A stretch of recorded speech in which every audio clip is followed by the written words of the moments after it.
Hello and welcome to this talk on challenging trustee decisions.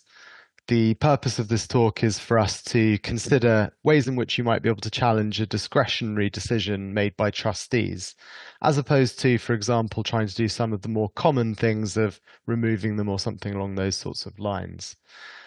So we're going to talk about a range of decisions that trustees might make, from the most obvious that private client lawyers will come across, which is, of course, who do you give the money to and how much do you give to them, all the way through to all sorts of other things, administrative type decisions of who else is going to be a trustee, and investment decisions with an eye on what the tax consequences of dispositions might be as well. So, quite a range of different things. You might be thinking from a starting point, well, how can I challenge a discretionary decision at all in circumstances where, of course, the trustee can do in theory what they want to? And that's a very good question. The starting point from the 1880s, a very long time ago, very long-standing position, is that there will be a challenge on a challenge to do something about that. In this case, that's the Tempest from Shakespeare, of course, and no relation at all to the case.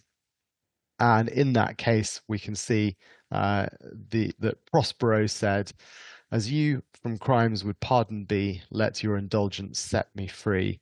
Essentially, that could be our trustees saying, "Please be kind to me. It's not that easy to make these sorts of decisions. Please let me off on that." And the answer to that from the beneficiaries: "Hell is empty, and all the devils are here." So, what did the case actually say? It said what we expect it to say, which is that the court isn't going to lightly interfere with decisions that are purely discretionary. The second case on the slide of Gadd from a year later confirms that, in fact, even if the court would have done something completely different, that's no grounds for interference. But the eagle-eyed amongst you will have spotted a missing half sentence in the middle there, and that is that the court can step in and interfere with a trustee's decision if the trustees have exercised that decision improperly.